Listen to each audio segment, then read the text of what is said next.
baleko. Oli bulungi. Sina mtawana. Oli bulungi. Tugenda okugenda ku machanga tulaba tweet yo. Kino kyavudde ndowooza okuba ku Bebecool list Gye Yakoze olunaku lw'eggulo. What really happened? Where did the mess go? Okulaba nti omwanukula in this way. I approached kinavudde okuwandiika Twitter eyo.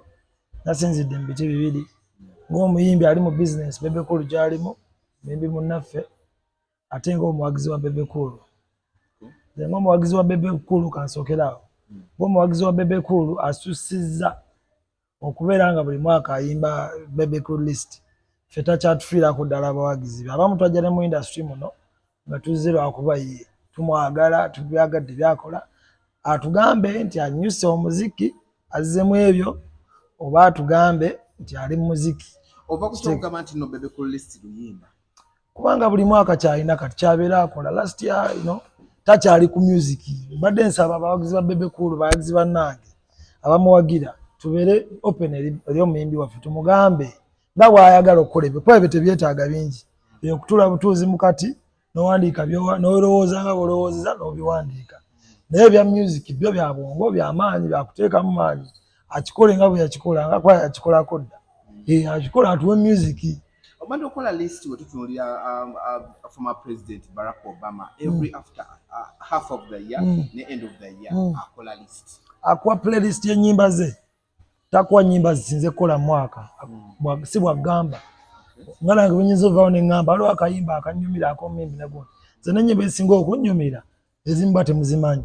Baana bayimbi teri abamanyi nabamanya nnyo nenkagwako ne kannyumira. Sobola nange okukaratinga ne ŋŋamba kikyo. Naye bwe nvaayo ne nkwata abaana abo oba oluyimba olwo ne nduteekawo ne ŋŋamba ono ye yasinze oba ono tasobola. Mba mudemoralizinga ng'omwana mumalamu amaanyi bwe mba mwogerako negatively oba mba mulimba nti ono oluyimba lwe lusinze okukola nga si lwe lukoze. Kitegeera. So nze ndaba tewali nnyo saayansi. Watutunulira list ya Bebecool Gye Yakoze yafulumiza. Gwe mu ndaba yo ogiraba otya n'abantu be yataddeko? Amazima amatuufu Bebecool abantu abasinga byayogeddeko bakoze bulungi. My only problem was ambuulire yo omwaka guno akoze atya. Because saagala lwaki atubuulire lwaki si nnamba emu. Era nnamba 15 yagifunye yavudde ku kyo gitwala. Nti yakoze eki. Kitegeera. I know balaba abayimbi mu Uganda bangi. Ebintu bya music byanjawulo. Music akola differently ffenna tukimanyi wano.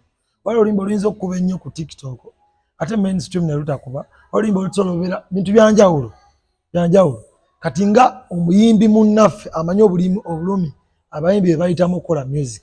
Yandibadde ye ate tabeera ku level ate yeebeera nga ejajinga ono. Aveeyo n'ennyimba ze 15 ezisinza omukolera. Ezizayagala.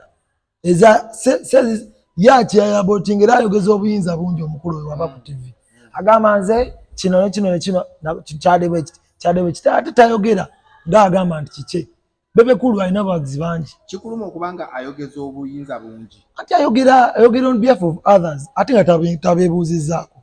Okitegeera. Bebecool asobola okujja n'agamba omuyimbi so and so Allen Singh yasinze okukola obulungi. Which is actually okikwana kiri visible tukiraba. Kitegeera. Naye Allen Singh oyo amuyite amugamba engeri gy'osinze okukola obulungi omwaka guno. Jangu ombuulire gwe nga bw'okoze obulungi. Nyambaako bw'ontemeretemera ombuulire tukoze tuti abayimbi kyabasinze okukola. Akubuulire nga ye bw'akoze obulungi. Naye ate namba 10 mu 10 ate yagala otuwulira namba emu bw'akoze. Yali namba 15 mbadde simanyi. Oba okubye nnyo. Bwe tutunuulira ogambye oluyimba question oluyinako obuzibu okubeera namba 15. Oluyimba question gwe lunyimbiremu lugenda luti. Asiri muyimbi. Osobola oddugeegenya. Ate tuyimbira bayimbi. Abawagizi baffe bangi bali bamumunyamu. So okuwulira oluyimba lwa n'onyimba olusinza okukola obulungi. So abadde question bataddewo kitoko kyagwo. Si kyensaba. By the way nzija bulungi nga sisaba B2C giteeka anywhere. Zikiriziganya eyinza oba eri worst performer B2C one of the worst performers. But kyenjogerako worst performer munnaffe Bebecool ate ye ali mu kusumbuwa abantu nga yatubulira nga basinze okukola obulungi. Bebecool asumbuwa busumbuyi. Busumbuyi alimba nnyo. Bebecool oyo n'omulaba.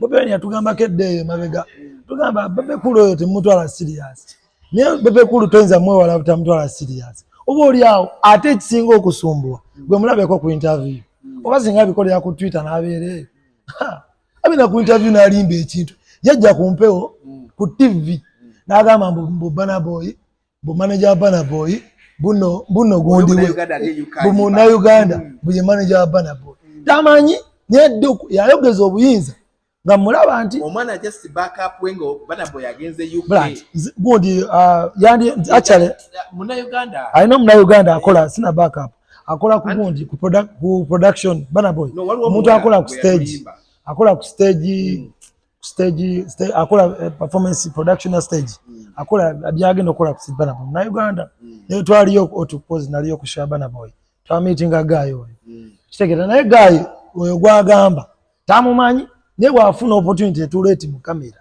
obulamu bwe kulimba ate tubirabye ne Jesse jagenda tubirabye ebintu bingi byazayogera ate ekirala kimu asijja genda bidala bingi alimba Bebecool mukimanya alimba yo kimanya alimba ajja nayogera ekintu ate nalimba abantu fe yatugamba twatolimba lwa mapiano nagamba bitusi bakola bato olimba bweruti ibyo bingenda gwa kumanyi formula yamwe manyi formula yamwe ate formula yamwe waita emyezi ebiri n'ata amapiano bwe bamubuuza lwaki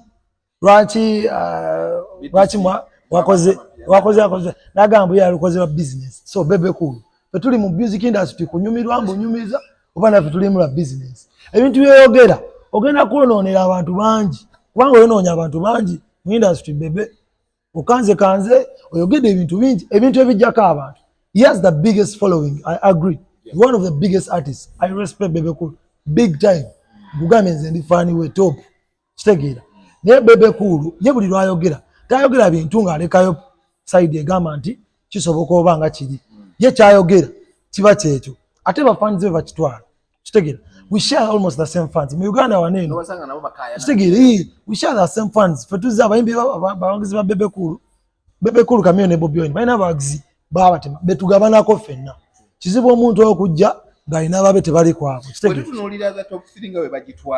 togendayo ensi gye njagala ogenda I'm just talking about Bebecool reason being Bebecool alina ebintu byakola ebinetagisa oyogerako ate ekinjogeza ku business ku tweet ya Bebecool n'ebya list because ndi mu business yemu Bebecool asoyogera ekintu nga yasaaga oba ye nga ayagala okuba okimukolere nga bw'akyagala naye erabira nti alina abayimbi abalala bakola ki bafiiriza abantu basobola okugenda n'afuna yagamba Bebecool list gyataddewo be bayimbi kati bano abataliimu 1,050 tebayimbi which is not right yayogedde awo n'agamba mbu ye oluyimba lwe yalitalimu $1,000 Bebecool twekuzi risiiti otulage nti wabikoze todda ku TV kulimba abantu fe tushinizeeko video ebweru wa Uganda tutambuddeko ne tushootinga naffe tubirabye Bebecool byakoze emyaka 2 myaka gyaffe 8 gye twakayimbira tubikozeekoze tatiisatiisa abantu ng'ali ku TV ayogere boogezi bintu byakola byawulira byayagala okwogera but nze kyemusaba awumbewumba akubekube atereze industry yaffe nga bw'ayagala ogitereza but not that way si kuvaayo yayogere nti nze Bebecool nze manyi kino nze manyi kiri tis okay nesinga bwe kyali era singa naye yasinga nesi yasinga mu nsi kitegeera Bebecool I'm not going mu nsaasira abalabanga anyiizeeko ne Bebecool anyiiza mmwe temumanyi Bebecool oyo mulaba emyaka gye gimu nejjaba Don Jazzy kitegeera n'okubanga abasinga nako ne Don Jazzy impactful not even on stage bw'otandika osoma byakoledde industry yaabwe guno bakubya lebo byakoledde industry yaabwe guno omwaka ng'aleese n'abayimbi abapya akoze ebiki Bebecool can do nalabye interview just of recent bafeefa amugamba mukwate sente ezo abatusoose abalina ne ku sente sikwate kimwe bazirina Bebecool is musajja mugagga niffe twatusobola okuinvestinga bitusi tuinvesting ate Bebecool akyaganya otuleetera abayimbi yaganya okikkiriza nti naye alina okudda ebbali adirectinga abayimbi craft wasobere nga asigale nga atambula naye akyali eriwa studio ekoze eki olina studio olina manya kamera biki olina biki naye n'ogaana okukolera abantu atera ebintu ebirungi Bisali bw'otunuulira eno list in order yabadde entuufu okutuuka kuva ku namba emu paka list eyo talina buzibu because nze sigenda kulugamba muyimbi ata yakoze bubi ne yakoze bulungi. That's not my role. I'm only talking on behalf of B2C because business gyayogereddemu ebintu ebyo is the same business gyendimu. Bwayogera ebintu ebijja affectinga tejja affectinga balalabo nange ne affectinga ogwo mulimu ze kwendya Uganda industry for Uganda tuli ano stage. Omuntu agenda gamba onyiize olw'okuba B2C teyali teri ranked anywhere wadde simu collabo simu top 50. Okay, kale kyenjogedde kwa kiteeke ebbali. Bebecool yadde ranked mu list yakoze eki. Question. Ze nkubalidde twakola omwaka guli gwali kugwako December yona paka eno gye tuzze abulungi munnuma yakuba ne tukuba kitoke kya gonjo olumanyi tukola bend and pose omulaye ku performance ogenda ku YouTube Instagram yaffe jamulaba the biggest song yaffe tugaza na olulaba big song tukola ngenda naawe tukola ne crazy company twatadde 1 month ago ne FIFA maker B2C ekoze bulungi but teetagisa kale tagiteeka ko it's okay but Bebecool nze mbulya byakoze guno mwaka. I shoot the video. He's not a good performer. That's why he had 15. He had $1 one and only Bebecool number 15. Me and myself one and only. Bombo. Bebe alimba. By the Bebe is a goal of us. Now can Bebe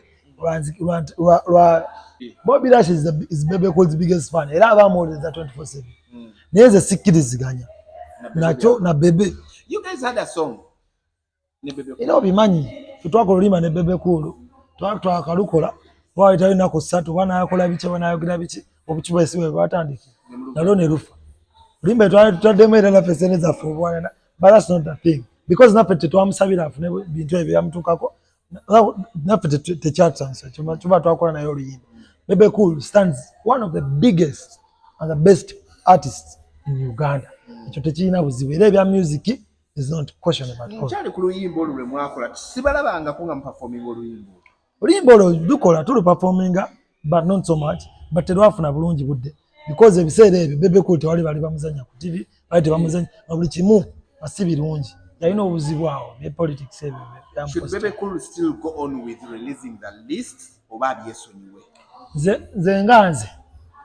Nze nsaba Bebecool list asogikola in another way atulage ennyimba ezimunyumiddemu nga ye netavaayo confirm nakola interviews kulakakasa ti this is kino kyakoze ono yakoze ati naffe tusaba B2C nayo tiba tulese Grammy wanene bambi totuteeka mu list nafe atujemu atuleke ffe ffe atuleke naye kyetuli mu kwogerako kikostinga n'omulimu gwaffe wali abayimbi abapya abazze abakoze obulungi bw'abaana abo abato bw'alaba nga tebamutadde awo agenda beera demoralized agenda beera awo alowooze muno etakoze because of Bebecool's list. Okitegeera Bebecool's list yatugamba agenda gyongerako value abitegeke ebyo at least bwe bibaawo ebyo omanya nti abaana abo kale bakolera ekyo naye just ye atula mu kati n'awandiika obuntu bwe n'abututerayo n'atandika okyankalanya omuntu ajja kulowooza nti nno mmwe namwe mukolera Bebecool's list nti lwabatabataddde kate muyomba buyomba ate gwe eriko ki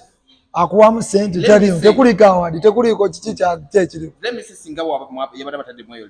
I've always disagreed with a list.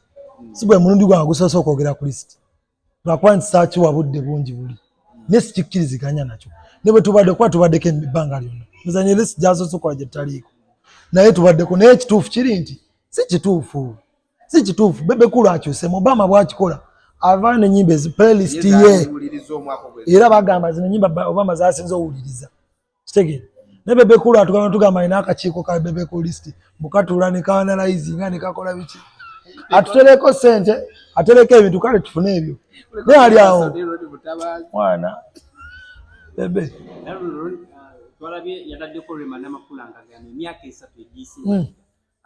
eryo jogo kyegambe ekyo abyogera n'agamba oba tonight mbu bakayimba kali awo kagezaako bugezi naye osobola oyogera ekintu ekyo gwalina question n'agamba question big song okitegeera saagala tugende mu details za list ye tumugambe mbu kino yakoze bubi wano yakoze entirely wetulaba Bebecool lwakola list buli luyimba lwafulumya aluteerako ebigambo either nga ku luyimba olwo lwennyini n'omuntu bimukosa oba namwogerako bulungi kituufu like kuno tekubanga nti omuntu kati nga otunira Dax vibes ebigambo byayogeredde okitegeera kyegamba eyo jogo kati Bebecool lwaki agamba uno mu famire yaba Bobby mu Dax yavuddeyo ng'ayimba eyo jogo n'eri olabirako ddala naawe omuwagizi kyolabirako ddala kyogamba Bobby Wine tamanyi kuyimba kyogamba Mick Wine tayimba kyogamba Eddie yawe tayimba tola nti gyayogera nti jasi kya jogo Eddie yawe jasayinamu ka sweet voice naye nga alinga ate nga tujjukire eryo kati naye tubuulire mu Sali family ewuwe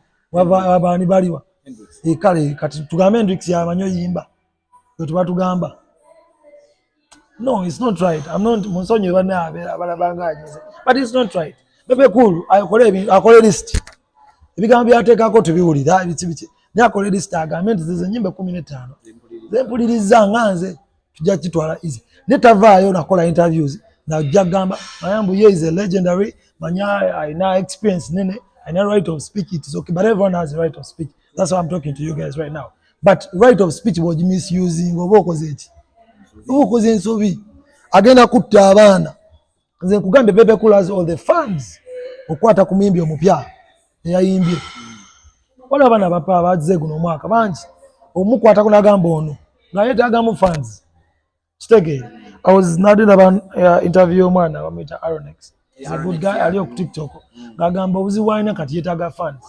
Bebecool will be looking out on such people akogimanyi bademoralizing tomanyi kuyimba gwekola boti ayina ebintu byayogerayo wakwentiza out point n'ogamba mbuno mugagamira tuwulira omuyimbi aliyo omuntu agenda kubuuza emyaka 8 mwege mumaze muyambye kwani kati emyaka 8 oyo agagigeranya ku myaka 3 oli gy'akoze so tubuuze Bebecool because Bebecool naye byagamba byayambye abantu akoze nabo collaborations kitegeere same things bye tukoze we have collaborated with people we have given tubayambyeko ne batuyambako kitegeera but if we are not even yet to that level of being questioned to that extent however much tusobola because B2C bayimbi abayimbi we are 8 years now abayimbi abalina gye balaga just abali mu kwekolamu omulimu naye Bebecool emyaka gyayimbye nawe okiraba Bebecool has all the money he pays everyone he pushes everywhere but why isn't question number 1 nti buli kimu kirina expire ate munnaye bwe kiri bw'amawulire goli mukola saawa zino at some point you're going to genda vaawo retiringe naye tujja kukubuuza woovudde otadde wani Bebecool akyali mu lutalo lwakulwanira sport ne B2C akyali mu lutalo lwakulwana luyimbale balukube lwakubye lwa Aronex lwakubye maya vairote lwakubye abaana abato omunjogere nyango ogamba Bebecool right now yandibadde retirees nga bamwebuuzako bwe kino kyenjogera sinze nsoso kimuwaako amagezi buli omu akimuwaddeko amagezi era ndisure ne bwe nkyogera tekigenda muyamba but that's the truth tekisobola that's the truth I don't know what he has in the byagenda okukola for the industry but as a concerned artist nanga ali mu business eno ngabuulire fe mumanyi wali owuliddeko ntugenze ntufuna sente wantu wonna B2C wali owuliddeko ntufunye sente za government wali owuliddeko nti waliwo atuwaddeyo sente oba ono atukoze bwati sente zaffe entirely ziva mu kufata kuva Monday paka Monday nga tuli mbyalo tunoonya sente kitegeera tuvuddeyo tutaddemu omuntu just akola yayiga okwogera amanyi okwogera aveeyo ayogere bwogezi in relation to the gundi gyotuwadde the statement olinga agamba nti Bebecool aweebwa buweebwa Bebecool bamuwadde bye tubiwulidde emirundi mingi nawe okimanyi saagala okigambe ndize nkigambe naye okimanyi era olunaku olutalo lwa Bobi Wine ne Bebecool ebbanga lyonna tubadde nti gwe bakuwa nze neekolera ffenna twandiyagadde batuwe unfortunately we don't have the same luck okuba nti tuweebwa abamu tukola tusula tutunula Enock omumanyi teyeebaka Juli omumanyi Bobby omumanyi otumanyi tetwebaka abantu bonna tukola nabo kitegeera then message eri specifically ya Bebecool bebe waliwo abantu abakulyako gaggwe ne business yo naye bw'oba oyogera ebintu ku TV ezo ne interviews okola ne byokola kola ng'okimanyi n'abantu abalala abodemoralize n'abalala boyogerako ebintu ebirala balina abantu ababalyako bayinza tebali mu kamera n'abantu baffe bonna balyako ffe ensonga lwaki tuva nitwogera nga tuli banyiivu ku bizinesi zaffe kitegeera tuyambe industry eno tugikwenyumirizeemu nga gwe yagigattako positively totuyamba nga gwe ayagala okujja obuzi otulenga omwaka guggwako nze Bebecool eno Bebecool list n'ensonga zange bwe ziti ate ensonga ezo n'oziteera ddala mu bantu twagala kuba bawagizi bo era abagizi ba Bebecool nze Mr. Musonyiwe ekyanga kibanyiizizza kino kyali mukola naye mbadde njagala nnyo okuvaayo okwogerera omulimu gwange because abawagizi temwanimpagidde singa sikola kye tuteekamu.